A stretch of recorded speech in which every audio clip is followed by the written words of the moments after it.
दुष्कर्म से मौत का शिकार युवती की शिनाख्त नहीं। जगप्रवेश अस्पताल के सीसीटीवी काम नहीं कर रहे। शौचालय के लिए निकली थी युवती, आरोपी पुलिस की गिरफ्त में। घटना पर दिल्ली की राजनीति भी गरमाई। यमुना स्पोर्ट्स कॉम्प्लेक्स में नशे के खिलाफ जागरूकता अभियान। सीएम ने कहा, नशा हो तो पढ़ाई और देशभक्ति का हो। नशे के खिलाफ दिल्ली सरकार करेगी सख्त कार्रवाई। ज्योतिनगर में हत्या के मामले में इलाके में सुरक्षा कड़ी। आसपास पुलिस और पैरामिलिट्री फोर्स की गई तैनात। परिजनों की मांग, जल्द मिले आरोपी को सजा।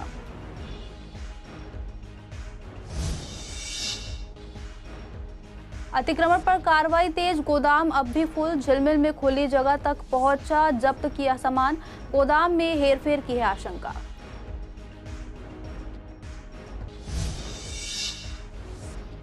फर्श बाजार पुलिस ने 3 साल बाद लापता बच्चे को मिलाया। सहारनपुर में ढाबे पर काम करता मिला बच्चा। डांट के डर से भाग गया था घर से।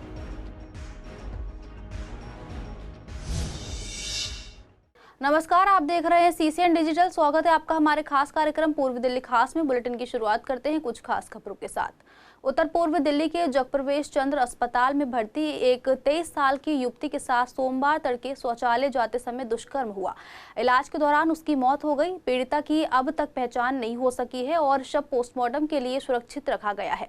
पुलिस ने आरोपी मोहम्मद फैज को गिरफ्तार कर लिया है और उससे पूछताछ की जा रही है। बताया गया कि युवती मानसिक रूप से अस्वस्थ थी और शनिवार को उसे पीसीआर टीम अस्पताल लेकर आई, जहां उसे मिनी आईसीयू में भर्ती किया गया था। रविवार रात वह शौचालय के लिए निकली थी, तभी आरोपी ने उसे ओपीडी ब्लॉक की तरफ ले जाकर ये घिनौनी हरकत की। हैरानी की बात यह है कि जगप्रवेश चंद्र अस्पताल के सीसीटीवी कैमरे भी काम नहीं कर रहे, जिससे इस तरह के गंभीर अपराधों के बारे में कोई सुराग नहीं मिल पाता। पुलिस दिल्ली और गाजियाबाद के थानों में उसकी पहचान के लिए प्रयास कर रही है। इस घटना को लेकर राजनीति भी गर्म हो गई है। उत्तर पूर्वी दिल्ली के सांसद मनोज तिवारी ने कहा कि ऐसे अपराधियों को दरिंदा कहा जाना चाहिए और अब जब दिल्ली में बीजेपी की सरकार है तो दोषी को सख्त से सख्त सजा दी जाएगी, ताकि ये उदाहरण बने और कोई ऐसी हरकत करने से पहले कई बार सोचे। अभी अभी हमको ये जानकारी आई है। देखिए, ऐसे लोगों को हम दानव की श्रेणी में रखते हैं और आप विश्वास रखें, दिल्ली की सरकार बदली है। ऐसे अपराधियों को उनके किए की वो सज़ा देंगे कि ऐसा सोचने वालों की भी एक बार पूरी आत्मा हिल जाएगी, इसका विश्वास दिलाते हैं। मगर हम बहुत हैरान हैं कि समाज में इस तरह की विकृति देखने को मिल रही है। हम सभी को मिलजुल करके ऐसे दरिंदों को सजा देने के लिए आगे बढ़। हर साल 26 जून को दुनिया भर में नशीली दवाओं के दुरुपयोग और अवैध तस्करी के खिलाफ अंतर्राष्ट्रीय दिवस मनाया जाता है।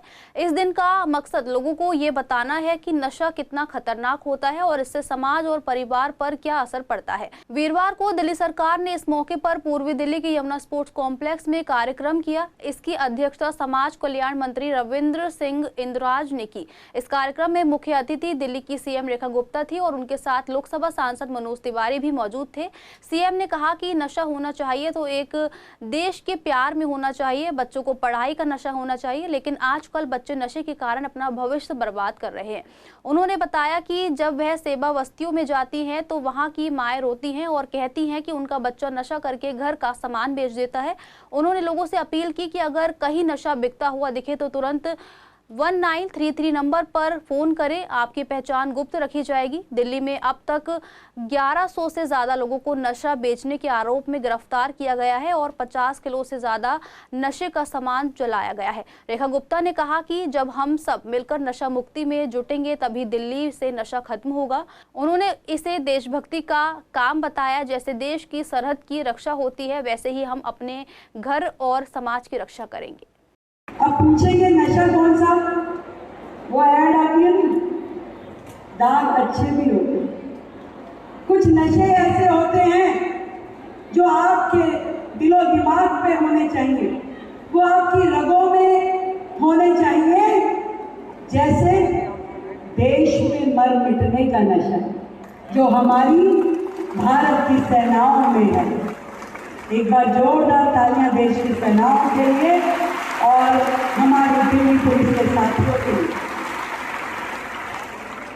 यदि ये देश पे मर मिटने का नशा ना हो तो बर्फीले पहाड़ों में खड़े होना संभव नहीं, तपते रेगिस्तानों में खड़े होना संभव नहीं और बंजर टीलों पे दिनों दिन महीनों तक खड़े होकर के अपनी राइफल को हाथ में लिए सीमाओं की सुरक्षा करना संभव नहीं। आज एंटी ड्रग्स डे के दिन जैसे कि आपने देखा कि दिल्ली की यशस्वी मुख्यमंत्री रेखा गुप्ता जी, और ये कहीं ना कहीं पूरे देश को नशे से मुक्त करने का जो एक अभियान है, जिसके कारण से दिल्ली के एक सोशल वेलफेयर मंत्रालय के अधीन ड्रग्स का ये जो टॉपिक है ये आता है, तो उसमें पूरी दिल्ली के अंदर हर डिस्ट्रिक्ट से लेके हर कॉलोनी के उस वर्ग तक पहुंचा जाएगा जहां पे नशा बिकता भी है या उपयोग भी होता है। इसके लिए पूरी दिल्ली सरकार अलग अलग योजनाओं के तहत बहुत सारे प्रोग्राम डिज़ाइन कर रही है, जिसके कारण से युवा नशे से बच पाएँ और दिल्ली का जो विकास होना चाहिए, जिस विकसित दिल्ली का सपना दिल्ली सरकार लिए हुए है, वो विकसित दिल्ली तभी हो सकती है और ये देश पूरा विश्व गुरु तब बन सकता है जब नशा कहीं ना कहीं युवाओं से और समाज से दूर रहेगा। तो उस के रूप में हम बहुत सारे नुक्कड़ नाटकों के माध्यम से, बहुत सारे अवेयर कैंप्स के माध्यम से, यूनिवर्सिटी के जैसे वीसी हमारे यहाँ कुछ आए हुए हैं, तो आपने देखा हर वर्ग में जाके एजुकेशन से लेके हर सिस्टम में जाकर नशे को मुक्त करने का जो अभियान है वो चला जा रहा है। उसमें विशेष रूप से मैं दिल्ली पुलिस का भी विशेष धन्यवाद करना चाहूँगा कि उन्होंने एक रिस्पॉन्सिबिलिटी फिक्स करने का जो निर्णय लिया है, उन्होंने फिक्स किया है कि हमारी दिल्ली पुलिस के, क्योंकि सभी की पुलिस हर जगह तक पहुंचती है, तो हर एक दायरा है हर एक पुलिस अफसर का, उसे वो फील्ड अफसर भी कहते हैं वहाँ का, तो उनकी एरिया निश्चित है। उस निश्चित एरिया में अगर कोई भी नशा बिकता है तो वो रिस्पॉन्सिबिलिटी फिक्स करने का काम भी दिल्ली पुलिस करने वाली है। और जैसा कि आपने अभी दिवेश जी ने कहा कि दिल्ली के अंदर पिछले 3000 करोड़ रुपए की ड्रग्स का विनाश किया जाएगा, नष्ट किया जाएगा, तो ऐसे ही दिल्ली के हर वर्ग और हर क्षेत्र में जाकर नशे को ख़त्म किया जाएगा, ये मैं आपको बताना चाहता हूँ। पूर्वी दिल्ली के ज्योति नगर में एक युवती की हत्या के मामले में आरोपी तौफीक को पुलिस ने मंगलवार रात गिरफ्तार कर लिया। आरोपी पर आरोप है कि उसने लड़की को छत से फेंककर जान से मार दिया। ये घटना ज्योति नगर इलाके की है। पुलिस के अनुसार तौफीक रामनगर टांडा का रहने वाला है और पीड़िता के परिवार के बहुत करीब था, यहाँ तक कि पीड़िता उसे राखी भी बांधती थी। घटना के बाद से तौफीक फरार था, जिसे अब उत्तर पूर्वी दिल्ली पुलिस ने गिरफ्तार कर लिया है। मामले की गंभीरता को देखते हुए इलाके में सुरक्षा कड़ी कर दी गई है। पीड़िता के घर और आसपास पुलिस और पैरामिलिट्री फोर्स तैनात कर दी गई है ताकि कोई तनावपूर्ण माहौल न बने। वहीं पीड़िता के परिवार ने आरोपी को फांसी की सजा देने की मांग की और कहा कि उसे जल्द से जल्द कड़ी सजा मिलनी चाहिए। दिल्ली नगर निगम लगातार अतिक्रमण हटाने की कार्रवाई कर रहा है और अवैध सामान जब्त कर रहा है। गोदाम अब भी सामान से भरे हुए हैं। CCN डिजिटल ने लगभग एक हफ्ता पहले एक रिपोर्ट दिखाई थी, जिसमें डिप्टी कमिश्नर ने कहा था कि गोदाम में जगह पूरी तरह से खत्म हो गई है, इसलिए जो सामान जब्त हुआ था वह बाहर रखा गया है और इसे जल्द ही हटाने और अलग व्यवस्था करने की योजना है। लेकिन आज एक हफ्ता बाद भी गोदाम की स्थिति में कोई सुधार नहीं हुआ। कुछ सामान खुली जगह तक पहुंच गया है। जब शादरा नॉर्थ जोन के डिप्टी कमिश्नर से कॉल करके पूछा गया तो उनसे बात नहीं हो पाई।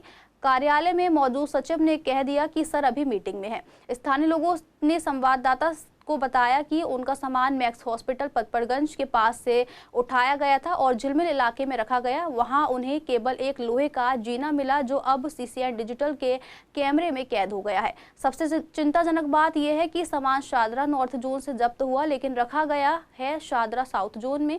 इससे साफ दिखता है कि MCD गोदामों की व्यवस्था में गड़बड़ी हो रही है। शायद वो कोई सामान रिलीज भी कर रही है। जिस जगह मैं मौजूद हूँ ये शाहदरा का उत्तरी क्षेत्र है और मेरे पीछे शाहदरा उत्तरी क्षेत्र के गोदाम की फुटेज आप देख रहे हैं। आपके सामने जो ये नज़ारा है, जो MCD ने अपनी कार्रवाई के दौरान जो अवैध तौर पे गतिविधियां चल रही थी, चाहे वो दुकान हो या किसी की झोपड़ी हो, उसका जो सामान है जो जब्त करके लाया गया था वो MCD के दफ्तर के गोदाम के बाहर रखा हुआ है। आखिर देखेंगे कि अगर कैमरामैन जूम करके थोड़ा दिखाना चाहेंगे कि दफ्तर के अगर जो गोदाम है वो भी फुल हो चुके हैं और इसकी व्यवस्था बनाने के लिए आज भी MCD चरमराई हुई है। फिलहाल आपको बता दें कि CCN ने एक सप्ताह पूर्व ये खबर पूरी प्रमुखता से दिखाई थी और डिप्टी कमिश्नर से भी बात की थी और चेयरमैनों से भी बात की थी। उन्होंने कहा था अलग व्यवस्था बनाई जा रही है, लेकिन एक सप्ताह से अधिक हो गया है और अभी तक व्यवस्था चरमराई हुई है। इस पर जब हमने फ़ोन किया तो उनका फ़ोन नॉट रीचेबल आया और ऑफिस में कार्यरत कर्मचारी ने बताया कि DC साहब मीटिंग में बिजी हैं, उन्होंने बात नहीं कराई। आप देखेंगे कि एक तरफ एक्रोचमेंट हटाने की कार्रवाई, दूसरी ओर कार्यालय के बाहर, गोदाम के बाहर इतना बड़ा एक्रोचमेंट, बड़ा सवाल उठता है। और आज दिल्ली की मुख्यमंत्री रेखा गुप्ता ने भी दौरा किया था, जिसका एक्शन आनंद विहार में भी देखने को मिला था। वो शाहदरा साउथ जोन का है और शाहदरा साउथ जोन का भी है सेम हाल है। वीडियो जर्नलिस्ट ललित कुमार के साथ विवेक पठानिया, CCN दिल्ली। शाहदरा जिले की फर्श बाजार पुलिस ने एक मिसाल कायम करते हुए 3 साल से लापता 13 साल के बच्चे को सकुशल ढूंढकर परिवार से मिला दिया है। बच्चा शंकर शाह जनवरी से घर से लापता हो गया था। इस पर अपहरण का मामला दर्ज किया गया था। मामले की जांच ASI और हेड कांस्टेबल को सौंपी गई। टीम ने बच्चे को ढूंढने के लिए देश भर के थानों को सूचना भेजी। CCTV फुटेज खंगाले, अखबार और सोशल मीडिया का सहारा लिया। पिता को एक अनजान नंबर से कॉल आई। पुलिस ने उस नंबर की लोकेशन निकाली और सहारनपुर के फेरू माजरा गांव से बच्चे को बरामद कर लिया। बच्चे ने बताया कि डांट के डर से वह घर से भाग गया था और आनंद विहार स्टेशन से किसी भी ट्रेन में चढ़ गया था। सहारनपुर में वह एक ढाबे पर काम कर रहा था। पुलिस ने बच्चे को उसके माता पिता से मिलवाया। दिल्ली के शाहदरा जिले की फर्श बाजार थाना पुलिस ने कड़ी मेहनत और उनके अथक प्रयासों से एक नाबालिग बालक को न केवल सकुशल बरामद किया, इन्होंने इनके परिवारजनों से इस बालक को मिलवाया भी। ये बालक 2023 जनवरी से लापता था। इस टीम में ASI नफीस मोहम्मद, हेड कांस्टेबल लव कुश, SHO इंस्पेक्टर अजय करण और ACP शाहदरा श्री विजय कुमार ने कड़ी मेहनत करी और लगातार CDR एनालिसिस, अखबारों में प्रचार, सोशल मीडिया पर प्रचार, टेलीविज़न में फ़ोटो प्रसारित करके इस बालक का पता लगाया। ये बालक 12/6/25 को सहारनपुर ज़िले में नुक्कड़ थाना क्षेत्र में हम लोगों को बरामद हुआ और 13/6/25 को इसकी जो कानूनी प्रक्रिया है, औपचारिकताएं हैं, वो पूरी करने के बाद इसको इसके परिजनों को सौंपा गया। पूछताछ के बाद ये पता चला कि वह माता पिता से डांट खाकर अपने घर को छोड़कर आनंद विहार रेलवे स्टेशन के पास एक गाड़ी, उसने रेलगाड़ी पकड़ी और वो रेलगाड़ी से वो सहारनपुर पहुंचा और वहाँ पर एक ढाबे पर उसने काम करना शुरू कर दिया और लगभग वहीं पर ये रहने लगा। ये मामला करीब 3 साल पुराना है। मैं थाना फर्श बाज़ार की टीम को इस कार्य के लिए बहुत बहुत सराहना करता हूं उनकी। पूर्वी दिल्ली के प्रीत विहार इलाके में गुफा वाले मंदिर के पास मिले अज्ञात शव के मामले में दिल्ली पुलिस ने सनसनीखेज खुलासा करते हुए एक कैब ड्राइवर को गिरफ्तार किया है। पूर्वी दिल्ली के DCP अभिषेक धाने ने बताया कि गिरफ्तार आरोपी की पहचान कपिल कुमार के तौर पर हुई है। DCP ने बताया कि 23 जून को प्रीत विहार के गुफा वाले मंदिर के पुजारी ने मंदिर के पास एक युवक के अचेत अवस्था में पड़े होने की सूचना पुलिस को दी। पुलिस टीम ने 30 से 32 साल के व्यक्ति को मृत पाया, जिसके सर, पैर और हाथ पर चोटें थी और उसके नाक और मुंह से खून बह रहा था। पुलिस ने बताया कि मृतक की पहचान रोहन कुमार के रूप में हुई। पूर्वी दिल्ली नगर निगम में संविदा कर्मचारी था और गाजियाबाद का रहने वाला था। वह सुबह काम पर गया था। पुलिस ने मामला दर्ज किया और आरोपी को पकड़ने के लिए कई टीमें बनाई गई। 150 से ज्यादा CCTV कैमरे को खंगाला गया और गाजियाबाद के पास आंशिक रूप से दिखाई देने वाली नंबर प्लेट एक संदिग्ध गाड़ी मिली। DCP ने कहा कि AI उपकरणों और तकनीकी निगरानी का उपयोग करते हुए वाहन का पता गुरुग्राम में एक लॉजिस्टिक कंपनी से लगाया गया। अधिकारी ने कहा कि आरोपी कपिल कुमार ने शाहदरा मेट्रो स्टेशन के पास कैब खड़ी की थी और गिरफ्तारी से बचने के लिए अपना फोन बंद कर दिया था। उन्होंने कहा कि आखिरकार उसका पता गौतमपुरी इलाके में लगाया गया और उसे गिरफ्तार कर लिया गया। पूछताछ के दौरान कुमार ने कबूल किया कि उसने अनजाने में अपनी कैब चलाते समय पीड़ित को टक्कर मार दी थी। अधिकारियों को सूचित करने के बजाय वह घबरा गया और घायल व्यक्ति को वाहन में डाल दिया। पीड़ित की रास्ते में ही मौत हो गई और बाद में कुमार ने शव को एक मंदिर के पास फेंक दिया। दिल्ली में अब एमसीडी अस्पतालों में भी आयुष्मान भारत योजना लागू होने जा रही है। इसको लेकर तैयारियां तेज हो गई हैं। पूर्वी दिल्ली के सबसे बड़े एमसीडी अस्पताल स्वामी दयानंद अस्पताल के मेडिकल सुपरिटेंडेंट ने बताया कि पहले ये योजना एमसीडी अस्पतालों में लागू नहीं थी, लेकिन अब केंद्र सरकार की तरफ से गाइडलाइंस मिली है। उन्होंने बताया कि गाइडलाइंस के अनुसार अस्पताल व्यवस्था को अपडेट किया जा रहा है और अब तक 50% से ज़्यादा काम पूरा हो चुका है। जल्दी मरीजों को आयुष्मान भारत योजना के तहत इलाज की सुविधा मिलने लगेगी। सीबीएसई ने फैसला किया है कि साल 2026 से 10वीं क्लास के बोर्ड एग्जाम साल में 2 बार होंगे।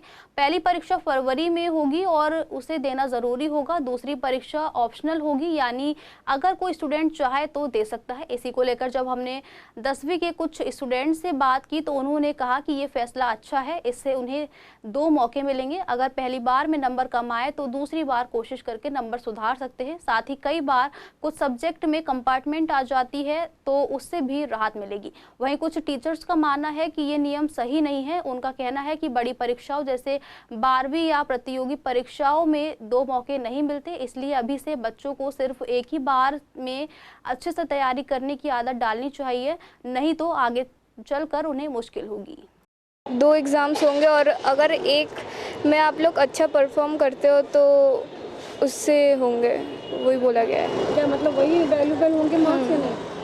और अभी जैसे 2 बोर्ड्स के लिए आया है, इसमें है जैसे अभी बच्चों की कंपार्टमेंट आ जाती है, बट इसमें आपको 2 बोर्ड्स मिलेंगे और सितंबर में शायद ये आपको फॉर्म भरा मिलेगा जिसमें आप बता सकते हैं कि आपको 2 बोर्ड्स देने हैं, 1 बोर्ड्स में आप सेटिस्फाइड हैं। तो अगर आपको 2 बोर्ड्स देने हैं तो आपके लिए अच्छा और ऑफकोर्स अच्छा ही होगा, क्योंकि आपके 2 बोर्ड्स में जिसमें जो भी आपको लाइक आपके दोनों बोर्ड्स में डबल मेहनत करनी पड़ जाएगी। हाँ वो तो है डबल मेहनत, पर इसमें हमारा ही फ़ायदा कि हमें पता चल जाएगा कि हमें पहले एक्सपीरियंस हो जाएगा कि 2 बार ही होंगे। प्री बोर्ड भी कह रहे थे अभी बीच में कि 2 बार होंगे और बोर्ड भी कह रहे थे 2 बार होंगे। तो फायदेमंद लग रही है स्टूडेंट के लिए, नुकसान है इससे? फायदा है क्योंकि वो कह रहे हैं कि स्ट्रीम पहली बारी के बेसिस पे मिलेगी और जो परसेंटेज है वो जिसमें हाईएस्ट चाहिए वो लगेगी। तो मतलब एक सही है, जैसे 2 बार बोर्ड दोगे तो आदत हो जाएगी एक चीज़ की कि एक्सपीरियंस मिल जाएगा एक बार का, तो सही है। डबल मेहनत करनी पड़ जाएगी स्टूडेंट को। मेहनत तो करनी पड़ती है, परसेंटेज लानी है तो 2 टाइम मेहनत करनी पड़ेगी, पहले भी और बाद में। जिसमें बेस्ट कर दोगे वो हो जाएगा, उसकी परसेंटेज लगेगी। पहले कभी सुना कि कौन सा ऐसा कुछ? पहले तो नॉर्मल होते थे, 1 बोर्ड 1 प्री बोर्ड बस। कि इस बार 2 बोर्ड एग्जाम्स है। इस बार हमारे जिस भी बोर्ड एग्जाम में ज़्यादा परसेंट आएगी वही काउंट होएगी और उसी हिसाब से हमें स्ट्रीम मिली जाएगी। वैसे तो अच्छा है कि अगर हमारा कोई वीक सब्जेक्ट है उसमें हम एक और बार एग्ज़ाम दे के उसके मार्क्स इम्प्रूव कर सकते हैं। सही है। पिछली बारी जब हमने 10th के बोर्ड दिया था तो बहुत बच्चों ने उसमें रिज़ल्ट उनका अच्छा नहीं आया था, बट जैसे जैसे हमें पहले पता चला था कि डिफ़िकल्ट बोर्ड आया था मैथ्स की, अगर हम बात करें मैथ्स एंड साइंस की तो बहुत डिफ़िकल्ट पेपर आया था। तो अब बच्चों के पास अपॉर्चुनिटी है कि अगर पहला बोर्ड का पहले तो उन्हें ये पता लग जाएगा क्या स्ट्रक्चर है, क्या क्राइटेरिया है, पूरा उन्हें ये पता लग जाएगा फर्स्ट बोर्ड के अंदर। और अगर बाई चांस किसी ना किसी सब्जेक्ट में कम मार्क्स आते हैं, कुछ भी प्रॉब्लम होती है तो उनके पास ऑप्शन होगा। वो देखो अगर फर्स्ट बोर्ड में अगर ज़्यादा मेहनत कर लेंगे तो फिर सेकंड बोर्ड देने की ज़रूरत ही नहीं, क्योंकि वो कंपलसरी नहीं है। फर्स्ट बोर्ड कंपलसरी है, सेकंड बोर्ड कंपलसरी नहीं है। नहीं, मुझे ये फैसला सही नहीं लगता कि 2 बार एग्ज़ाम होने चाहिए। असल में आगे भी अगर मौका क्या मिलेगा, हर बच्चे को एक ही बार मौका मिलता है। आगे भी जब एंट्रेंस एग्ज़ाम होगा एक ही मौका मिलेगा, कई इंटरव्यू देने जाएगा एक ही मौका मिलेगा। तो अगर उसको अभी से 2 मौके की आदत डाल दी जाए तो उसे लगेगा कि पहला मौका में मैंने ढंग से नहीं करा तो दूसरा मौका मिल जाएगा। पर लाइफ में एक ही मौका मिलता है, तो बेटर है वो अभी से उस फ्रेम ऑफ माइंड पे उस चीज़ को ग्रास्प करे कि हाँ हमारे पास यही एक अपॉर्चुनिटी है, हमें इसमें अपना बेस्ट देना। फर्स्ट अटैम्प्ट ज़रूरी है, वो कह रहे हैं कि सेकंड इम्प्रूवमेंट के लिए मौका मिल जाएगा उन्हें। लेकिन अगर फर्स्ट अटैम्प्ट में ही वो बच्चा थोड़ा ढीला पड़ जाए कि चलो मैंने को सेकंड देना है, तो वो फिर ना वो फर्स्ट पे फोकस कर पाएगा ना सेकंड पे। ये जो स्टूडेंट्स हैं उनके लिए साल में 2 बार परीक्षाएं कराने के लिए सोचा है और ये एकेडमिक सेशन जो 2026 है ये उससे लागू होगा। और ये परीक्षाएं जो हैं साल में 2 फेज़ में होंगी, एक फरवरी और दूसरी मई। जो फरवरी का पेपर होगा उसका रिज़ल्ट अप्रैल में आ जाएगा और जो मई का है उसका जून में। और सबसे खुशी की बात यह है कि जो बच्चे पहले फेज़ में अपना रिज़ल्ट सही से नहीं ला सकते वो मई में दोबारा अपना पेपर दे सकते हैं अपना रिज़ल्ट सुधारने के लिए। और लेकिन इसमें कंडीशन ये है कि आपको फरवरी में पहले फेज में जो है परीक्षा देना अनिवार्य है। दूसरी फेज की परीक्षा उन विद्यार्थियों के लिए होगी जो अपना रिजल्ट को सुधारना चाहते हैं। वकीलों के लिए चीफ मिनिस्टर वेलफेयर स्कीम के अंतर्गत नए वकीलों का रजिस्ट्रेशन 1 जुलाई से 15 जुलाई तक होगा। जो वकील पहले से इस स्कीम से जुड़े हुए हैं उन्हें दोबारा रजिस्ट्रेशन कराने की जरूरत नहीं है। नए वकीलों को इसमें रजिस्ट्रेशन कराना होगा। ये रजिस्ट्रेशन 16 मई 2025 से 15 मई 2026 तक की अवधि के लिए होगा। दिल्ली बार काउंसिलिंग की ओर से जारी रिलीज में कहा गया है कि दिल्ली सरकार के पोर्टल पर रजिस्ट्रेशन कराया जा सकता है। इसमें अपना जीवन साथी का और 25 साल से कम उम्र के बच्चों का रजिस्ट्रेशन कराया जा सकता है, जिन्हें मेडिकल सुविधा दी जाएगी। वकीलों के माता पिता को इसमें शामिल नहीं किया गया। जिनके पास दिल्ली का वोटर कार्ड है वही इसके पात्र माने गए हैं। कड़काडूमा बार एसोसिएशन के प्रेसिडेंट बीके सिंह ने कहा कि ये स्कीम पिछली सरकार ने शुरू की थी और नई सरकार ने भी इसे जारी रखा है। उनका कहना है कि दिल्ली एनसीआर से आकर दिल्ली में प्रैक्टिस करने वाले वकीलों को भी इस स्कीम का लाभ मिलना चाहिए, बशर्ते वे किसी बार एसोसिएशन के सदस्य हों। जो भी हमारे नए मेंबर्स हैं सबको मैसेज जा चुके हैं, जिन जब हर व्हाट्सएप पे चल रहा है, ग्रुप में चल रहा है। और ये सिर्फ कड़काडूमा के वकीलों के लिए नहीं है, ये दिल्ली के चाहे 30 शहरी का वकील हो, चाहे कड़काडूमा का हो, द्वारका का हो, साकेत का हो, जो दिल्ली से रजिस्टर्ड है बार काउंसिल ऑफ दिल्ली से, और जो दिल्ली के जिसके पास दिल्ली का इलेक्शन कार्ड है। जो हमारे काफ़ी एडवोकेट्स हैं जो एनसीआर में आते हैं, एनसीआर में आने के उनको ये पॉलिसी नहीं मिल रही है। इसके लिए हम कोशिश करना भी उनको भी जो दिल्ली को रजिस्टर्ड यहीं से हैं, तो बार काउंसिल दिल्ली से, और प्रैक्टिस भी यहीं करते हैं। हम चाहते हैं कि उनको भी इस पॉलिसी का लाभ मिले। जब तक वकील जिंदा है उसकी और उसकी फैमिली के लिए तब तक ये पॉलिसी रहेगी। ये जो स्कीम शुरू की गई थी ये केजरीवाल जी के टाइम पे शुरू की गई थी कि एडवोकेट्स के अगर मेडिकली रिलेटेड कोई भी प्रॉब्लम आती है तो वो 10 लाख तक की इंश्योरेंस की जाती है उसमें। तो कुछ ऐसे हॉस्पिटल्स हैं, प्राइवेट हॉस्पिटल्स हैं, जहाँ पर एडवोकेट्स फ्री ऑफ कॉस्ट जो है वो अपना इलाज करा सकते हैं और उसका सारा खर्चा जो है वो सरकार उठाएगी। ये तो बीसीआई बताएगा, लेकिन ये कह रहे हैं कि एनसीआर को भी इसी में इंक्लूड किया जाए। जो वकील जो हैं प्रैक्टिस तो दिल्ली में करते हैं लेकिन दिल्ली से थोड़ी सी दूर रहते हैं, तो ये चाहते हैं कि वो भी इसी स्कीम में इंक्लूड कर दिया जाए। जो ये स्कीम निकली है इसमें ये एडवोकेट के वेलफेयर के लिए है, और जो मतलब बाहर रह रहे हैं एडवोकेट्स और यहाँ पे इनरोल हैं सारे, मैं चाहती हूँ कि जो बाहर रह रहे हैं उन्हें भी इस स्कीम का फ़ायदा हो। सर फैमिली मेम्बर्स में ब्लड रिलेशन जैसे वाइफ, उनके 2 बच्चे या जो भी हैं उनके चिल्ड्रन, या फिर हस्बैंड है तो हस्बैंड। ज्वालानगर के सत्यनारायण मंदिर में आज से श्रीमद् देवी भागवत कथा की शुरुआत हो गई है। पहले दिन कलश यात्रा के साथ इसका शुभारंभ किया गया। कथा सुनाने वाले अभिमन्यु शास्त्री ने बताया कि ये पहली बार है जो इस मंदिर में देवी भागवत कथा का आयोजन हो रहा है। ये कथा आज से शुरू होकर 4 जुलाई तक चलेगी और भंडारे और हवन के साथ समाप्त होगी। मंदिर के मुख्य पुजारी यशपाल महाराज ने बताया कि स्थानीय लोग काफ़ी समय से चाहते थे कि मंदिर परिसर में माँ भगवती की कथा हो और इस बार वह इच्छा पूरी हो गई। कलश यात्रा में बड़ी संख्या में श्रद्धालु उत्साह के साथ शामिल हुए। जी हाँ, ये श्री सत्यनारायण मंदिर ज्वालानगर शाहदरा में आज से श्रीमद् देवी भागवत जी की कथा आरंभ हो रही है। भगवान शिव को भी जब शक्तियों की आवश्यकता होती है तो आदि शक्ति महामाया माँ भगवती के शरण में चले जाते हैं, तो वही माँ भगवती की आज से कथा आरंभ होगी और ये 9 दिन का आयोजन होगा। आज 26 जून से ये आरंभ हो रहा है और 4 जुलाई को भंडारा होगा, यानी 4 जुलाई तक ये आयोजन चलेगा। जी, आज कलश यात्रा है, श्रीमद् देवी भागवत होने जा रही हैं और सभी बढ़ चढ़ के हिस्सा यहाँ पे ले रहे हैं। सब में बड़ा उत्साह है क्योंकि इस क्षेत्र में श्रीमद् देवी भागवत कथा पहली बार होने जा रही है और माँ को तो कहते हैं कि सृष्टो या सर्ग रूपा जगद वन विधो पालनी संहारे चापी यस्य जगदिदम खिलम क्रीडनम या पराख्या।